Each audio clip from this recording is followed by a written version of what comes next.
Hello दोस्तों, आज हम शुरुआत करने वाले हैं टैली की। टैली आखिरकार होता क्या है? टैली एक ऐसा सॉफ्टवेयर है जिससे हम जो हमारे खर्चे होते हैं दुकान के, जो हमारे बिजनेस के खर्चे होते हैं उनको मेंटेन कर पाते हैं।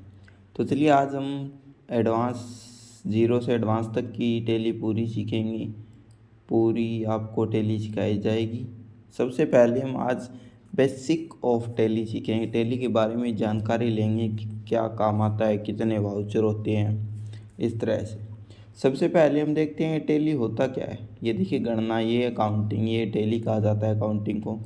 और टैली सॉफ्टवेयर है जिसमें एक अकाउंटिंग की जाती है। इसमें क्या है कि ये कहता है कि अकाउंटिंग एक ऐसा चीज़ है जिसमें सौदों के लेन देन विविध तरीक़ों से किए जाते हैं। ये तिथिबद्ध एवं सूचीबद्ध तरीक़ों से हमारी जो अकाउंटिंग है उसमें हर तिथि और डेट, इस तरह से हम कई तरह की हमारे पास अकाउंटिंग के सिस्टम होते हैं। अकाउंटिंग में हम क्या करते हैं कि एक सॉफ्टवेयर के माध्यम से हम एक ऐसा निर्माण करते हैं, एक ऐसी सूचना प्रदान की जाती है टैली में जिससे हमें हमारे पास कितने पैसे हैं या फिर हमारा मुनाफा हो रहा है या फ़ायदा, इस तरह से हम ये टैली अकाउंटिंग जो टैली का सॉफ्टवेयर है उसमें यूज़ की जाती है। हम सूचीबद्ध, हम विभिन्न तरीके के खर्चे होते हैं उनको किस तरह के खर्चे में कितने पैसे लगे हैं, इस तरह से हम देख सकते हैं।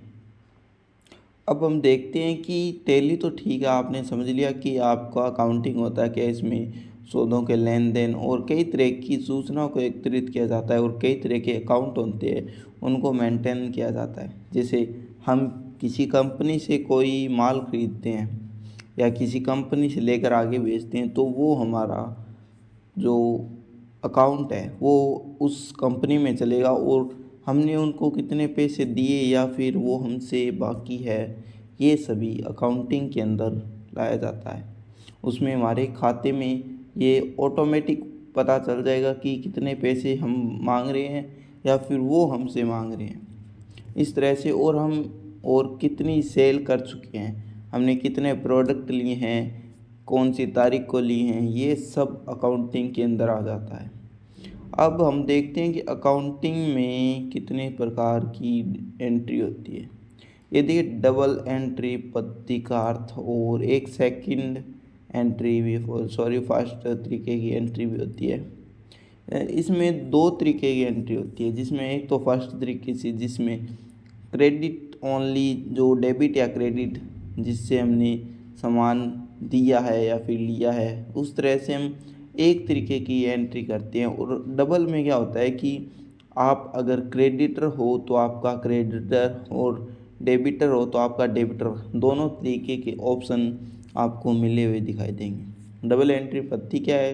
सभी व्यावसायिक सौदों का दो भाग होते हैं। हाँ सही बात है, क्योंकि डेबिट और क्रेडिट कहलाते हैं, डेबिट और क्रेडिट, ठीक है। अकाउंटिंग वह पद्धति है जिसमें दोनों प्रत्येक सौदों के विवरण का निर्धारण नियम पालन करती है एवं डबल एंट्री पद्धति कहलाती है।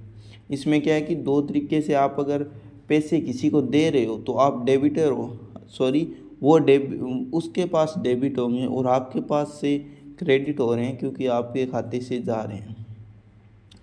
डबल एंट्री पद्धति के साधारण सम, ठीक है, साम्य धारणा। इसमें ये लेन देन वही सिस्टम है कि आप क्रेडिटर हो, धनी हो या फिर डेबिटर हो, आपसे पैसे जा रहे हैं, ठीक है, इस तरह से। अब ये क्या है, डेबिट का अर्थ, डेबिट का अर्थ क्या है कि आपके पास अगर पैसे आ रहे हैं, ये देखिए शब्द से इसको छोड़ देते, अर्थ होता है ड्यू हो, ठीक है, अकाउंटिंग सब स्पष्ट। ये ऐसे ही है कि डेबिट वो होता है कि आपके पास अगर पैसे आ रहे हैं तो आप डेबिटर हो, अगर हाँ पैसे आ रहे हैं तो आप डेबिट हो, अगर आप किसी को पैसे दे रहे हो तो आप क्रेडिटर हो, इस तरह से। क्रेडिट धनी का अर्थ, ये क्रेडिट, ठीक है। अब ये देखिए इसने एग्जांपल दे दिया यहाँ पे, मैं आपको एग्जांपल दिखा देता हूँ। यहाँ पे इसने एग्जांपल दे दिए हैं, इसको हम ये देखिए यहाँ पे।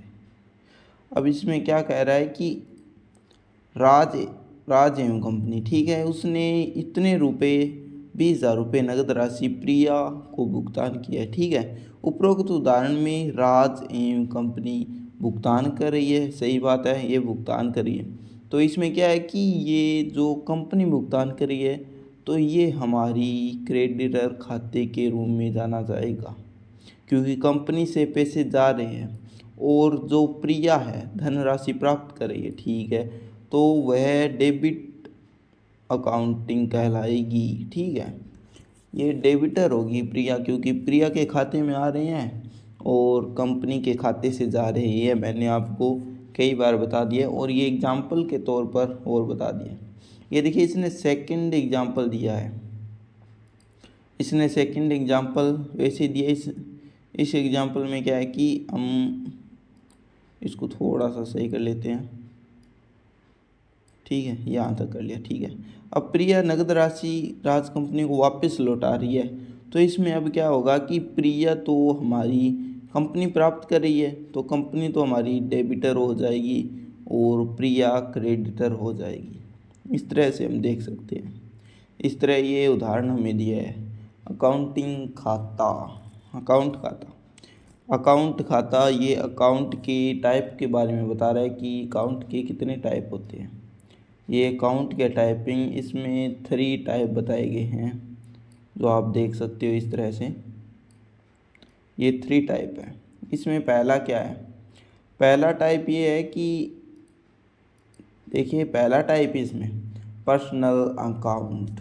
पर्सनल अकाउंट क्या है, पर्सनल अकाउंट में आप अपने आप का जो मैनेजर है या फिर आप जो इन्वेस्टर है, सॉरी इन्वेस्टर कह रहा हूँ, जो मालिक होता है उसका अकाउंट होता है इसमें। ये बैंक अकाउंट और मालिक का अकाउंट, इस तरह से हमारा जो पर्सनल खाता होता है, इसमें पर्सनल खाता, कंपनी का खाता और बैंक अकाउंट भी पर्सनल खाते के रूप में आते हैं, क्योंकि हमारा जो बैंक, जो हमारी जितनी भी प्राप्त राशि बैंक में जा रही है, मेन खाता जिसे कहा जाता है, जो पर्सनल खाता।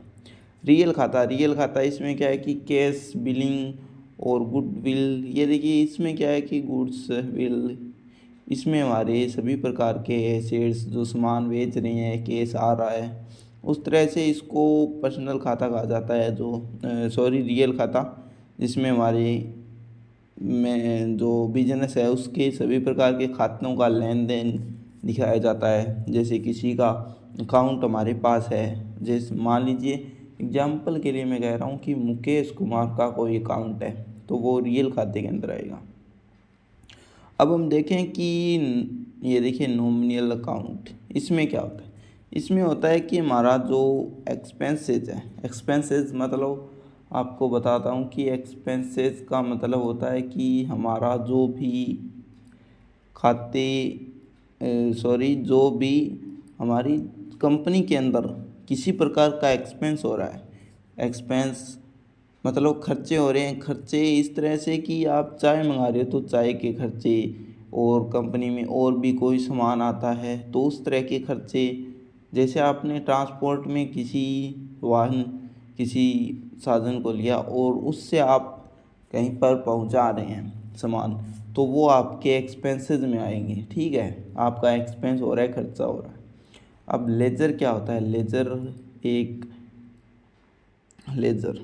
देखिए, लेजर हम जो खाते खोलते हैं, किसी भी मान लीजिए राम का खाता खोल रहे हैं, जो इसमें क्रेडिटर है। ठीक है, राम हमसे डेबिटर है, ये हमें पैसे देते हैं। जो राम है लेजर, उस प्रकार की कोई भी खाता खोलना हो तो इसमें लेजर में हम खाता खोल देंगे। ये कंपनी, व्यक्तिगत, संस्था और अपने ही किसी अन्य मद के साथ किए जाने वाले लेन देन सौदों विशेष तिथिवार विधिवत क्रम से ढंग से लिखा जाता है। इसमें क्या है कि लेजर में आपके अकाउंट खोलकर और आपके सभी प्रकार के जो लेन देन हैं वो सभी आपके अकाउंटिंग के अंदर लिखे जाते हैं, जिसे लेजर कहा जाता है। अब आपको ऐसे समझ नहीं आ रहा है तो कोई बात नहीं, जब हम अकाउंटिंग शुरू करेंगे ना, जब मैं आपको सॉफ्टवेयर में सिखाऊंगा। अब देखिए क्या है कि ये लेजर के अंदर सभी खाते होते हैं। व्यक्तिगत खाता, किसी व्यक्ति के प्रतिनिधि से संबंधित खाते व्यक्तिगत खाते होते हैं।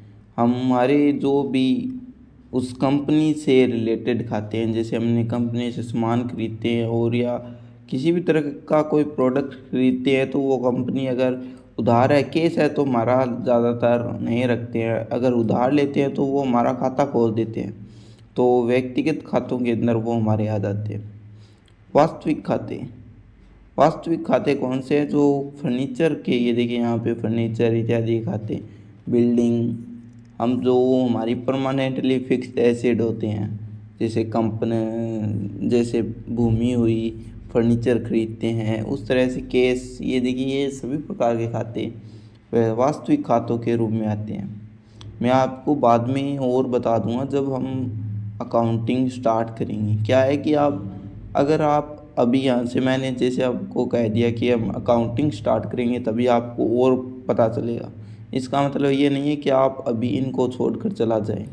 अगर आप छोड़ के चले जाएंगे जैसे, तो आपको भी नुकसान होगा, क्योंकि बाद में भी आपको समझ में नहीं आएगा।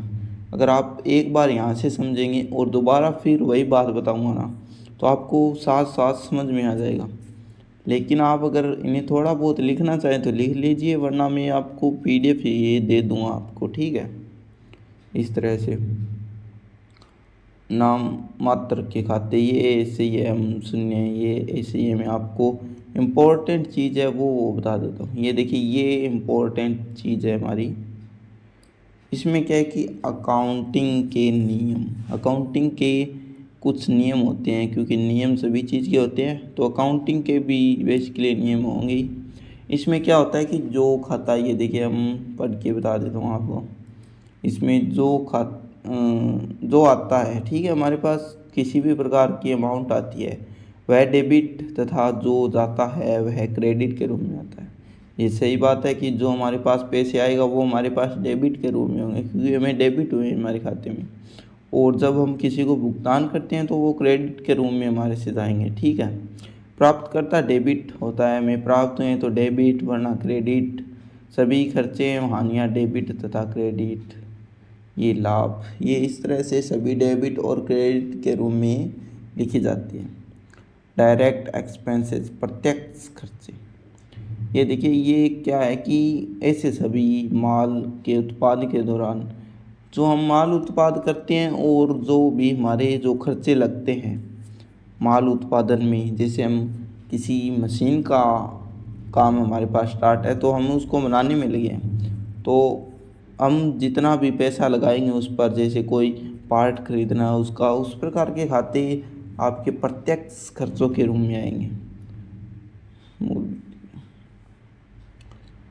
और हम क्या करते हैं कि ये देखिए इसने और भी कहा है कि योग्य स्थान पर लाने के लिए किए जाते हैं जो खर्चे सभी प्रकार के। मान लीजिए जब हम सामान को कहीं पे पहुंचा देते हैं या फिर लाने के लिए, उस प्रकार के खर्चे। और इनडायरेक्ट एक्सपेंसेस, जो इनडायरेक्ट रूप से हमें एक्सपेंसेस होते हैं, खर्चे होते हैं। इसमें क्या है कि ऐसे सभी खर्चे बिक्री के दौरान, हम कोई भी इस प्रोडक्ट बेचते हैं तो बिक्री के बाद किए जाते हैं। अब बिक्री तो हमारी होगी, उसके बाद बिक्री के बाद में हमारे जो खर्चे लगते हैं, बिक्री को आगे बढ़ाने के लिए दिए जाते हैं, उन्हें अप्रत्यक्ष खर्चे कहा जाता है। ये सभी खर्चे माल के मूल्य पर कोई प्रभाव नहीं डालते, अपितु लाभ घटा देते हैं। और ये मतलब ये कहना चाहता है कि हम प्रत्यक्ष खर्चे, तो आपको फिर से इनमें कन्फ्यूज़न होगा। प्रत्यक्ष तो वो होते हैं कि हम प्रोडक्ट को बनाने के लिए जितना हमारा खर्चा लगता है, ठीक है, हम प्रोडक्ट बना रहे हैं तो हमारे बनाने के लिए जितना खर्चा लगता है, जैसे हम किसी माल को वहाँ से लाते हैं तो वो प्रत्यक्ष के रूप में हो। अब ये दूसरा अप्रत्यक्ष खर्चे वो होंगे जो प्रोडक्ट को हमने बेच दिया, ठीक है, बेचने के बाद हमें जो मान लीजिए किराया भी देना पड़ रहा है, ठीक है, अब हम किराया दे रहे हैं, प्रभाव कोई नहीं पड़ेगा, प्रोडक्ट तो हमारा उतने में बिकेगा, लेकिन प्रोडक्ट जितने में हमें मुनाफा हुआ है उससे कुछ पेमेंट हमें देनी पड़ेगी, वो अप्रत्यक्ष खर्चों के रूप में आती है। हमने लेजर आपको बता ही दिया, लेजर में सभी जो खाते होते हैं उनका हिसाब रखा जाता है, सभी प्रकार के खाते बनाए जाते हैं। और ये इसने कुछ लेजर बनाए हैं, जैसे लेजर कंपनी राज कंपनी है कोई, ठीक है, उसके लेज़र है। ये तारीख है और ये ठीक है, प्रोडक्ट बिलिंग डेट, ये सब कुछ क्रेडिट डेबिट के रूम में आया है। जनरल में क्या होता है कि आपके सभी प्रकार के जो उधार होती है उसको जनरल में लिखा जाता है। जनरल खाते बाय और टू में लिखे जाते हैं। ये देखिए यहाँ पे बाय फर्नीचर अकाउंट, आपके अकाउंट होते हैं जनरल में, फर्नीचर अकाउंट, ये कई तरह के मशीनरी अकाउंट। ये मैं आपको बता दूँ जब हम स्टार्ट करेंगे तो आपको सभी प्रकार के खाते बता दूंगा। और DR क्रेडिट डेबिट, जनरल में आपको बाय और टू दो तरह लिखने होते हैं, जैसे डेबिट में और एक क्रेडिट में, ठीक है, इस तरह से।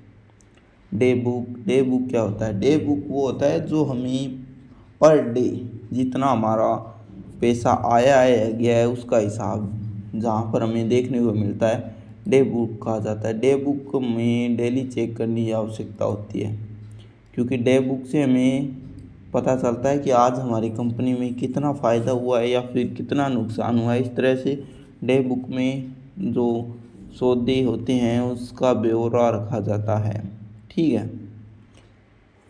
फाइनल रिपोर्ट किस तरह तैयार की जाती है? फाइनल रिपोर्ट तैयार करने के लिए आपको ये देखिए, इसमें कई तरीके से आप डे बुक से ओनली फाइनल रिपोर्ट तैयार नहीं कर सकते। आप किसी एक खाते से आप जो है किसी भी एक खाते से फाइनल रिपोर्ट को तैयार नहीं कर सकते। फाइनल रिपोर्ट क्या देती है कि कंपनी में जितना भी फ़ायदा और नुकसान हुआ है वो सभी तरह के जैसे किसी भी रजिस्टर, केस बुक, सभी तरीकों को जोड़कर बैलेंस शीट तैयार की जाती है कि इतना फ़ायदा हुआ है या नुकसान।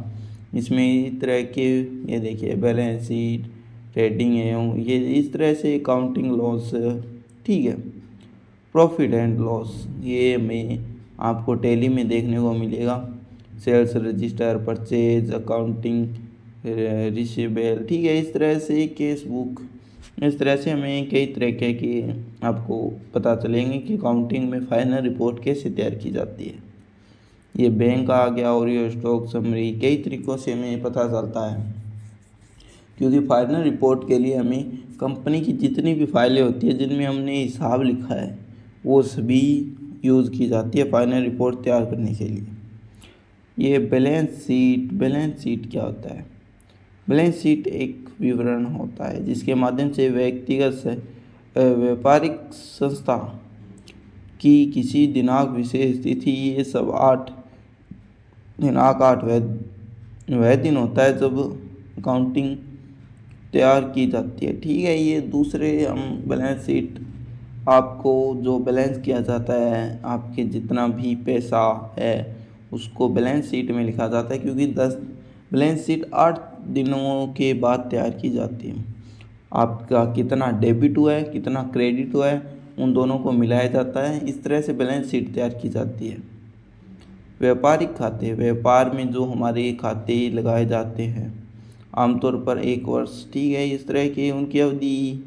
ये देखिए संपूर्ण सेल्स में मूलधन देने जो राशि, ठीक है, ये आपके जो व्यापारिक खाते वो होते हैं, इसमें आपको ज़्यादा उलझने की ज़रूरत नहीं है, मैं आपको बता देता हूँ, ठीक है। ये हम जो खाते हमारे व्यापार में काम में लिए जाते हैं व्यापारिक खाते होते हैं, जो आपको मैं डायरेक्टली वो बता दूंगा जो आपके लिए इम्पोर्टेंट है।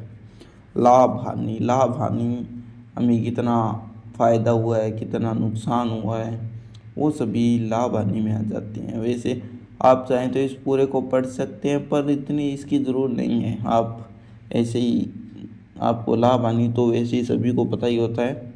लाभ जो हमें पैसे मिले हैं या कंपनी को फ़ायदा हुआ है उसे लाभ, और हानि के रूप में कितना नुकसान हुआ है कंपनी को। ये आपको ये ऐसे ये नीचे और दिखा देता हूँ। समायोजन खाते